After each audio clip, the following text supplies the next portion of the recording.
Hello viewers, in this session we will discuss creating an order number which is an auto number and making it unique in the Canvas app. Recently I had a business use case to create an order number for order management for a small scale client. We will discuss how we implemented it. Okay. For this demo I created a simple Canvas app with standard screens.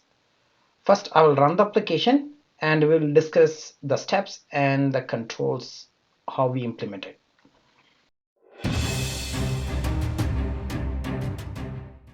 Start the application. So in the screen, just display screen, just display the orders. And then it has a very pretty standard one. It's the order number, product name, and then quantity. And then we have just delete button. So create. So order number will be created once the form is saved or while form is saving. So for test, you can say product 11, quantity 5, just save.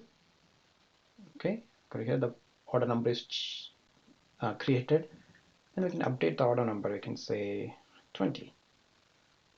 Click save. So still we can see that order number is 468.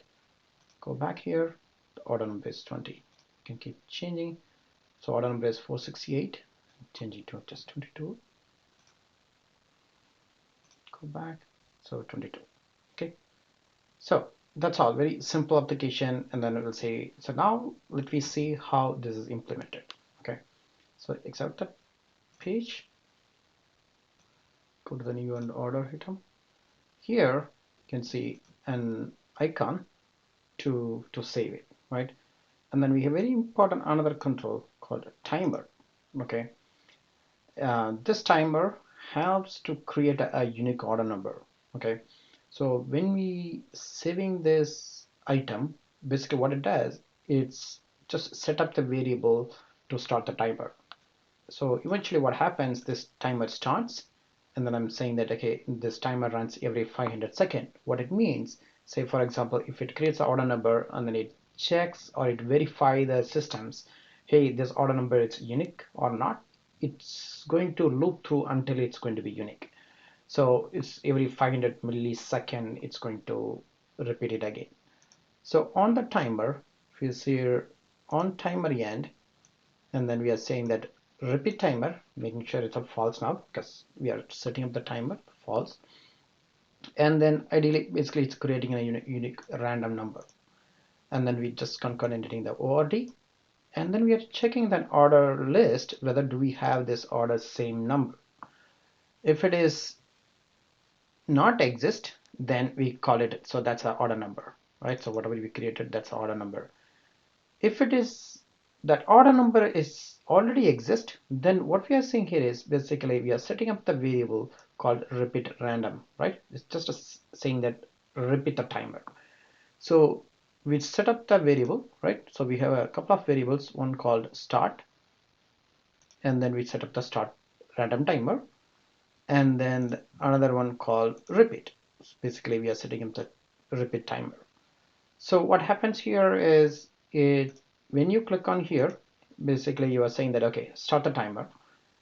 Timer kicks off, and then it's find out after a 500 millisecond, right? After 500 millisecond, it creates order number and then checks the systems whether it's a unique or not. If it is unique, it's fine. If it's not unique, then it's going to say start the timer, the repeat timer, right? Or start the timer again. Basically it's kind of repeat, setting the true value here. When you're setting the true, and then the reason why we have false and true, if it's already true, and then if you are setting up the true, it won't fire it. So that's the reason you are making sure it's a false, and then you are setting it again. So now you're setting up the repeat timer. So now the repeat timer starts again, right? If it is not a unique, starts timer again, and the timer end, it creates the unique order number again, and then it keeps look through that one. So this is a very pretty simple process to do that. So because you cannot loop through it here, there is no do while loop in Power Apps. Okay, to overcome that, okay, that issue or the functionality, we have a timer. That timer keeps creating the order number until it's unique, and then if once it's unique, and then it submits the form. Okay, that's all everyone. It's very simple application.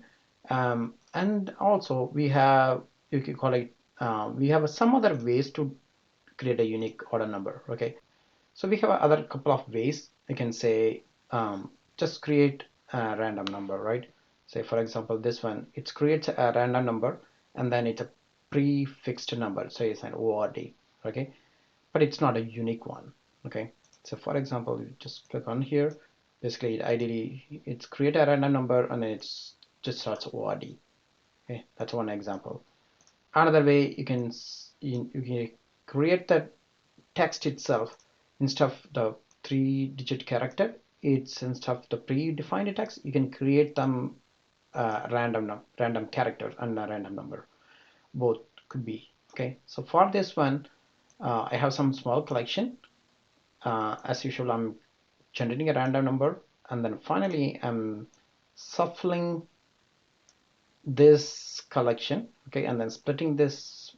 Okay, and then it's going to create a table and with each character, and then I'm shuffling the letters and then getting the first one like I every time doing, so I will get the unique values and then concatenate then other values here.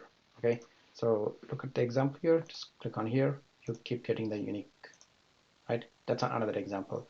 And then the third one is, as we are saying, that this is kind of unique way to create random number, with the previous example random again, but it's a unique. So for that, we need the timer uh, to make it unique. So for this example here, so the timer helps to create unique until it's done. Okay, that's all. Thanks for watching.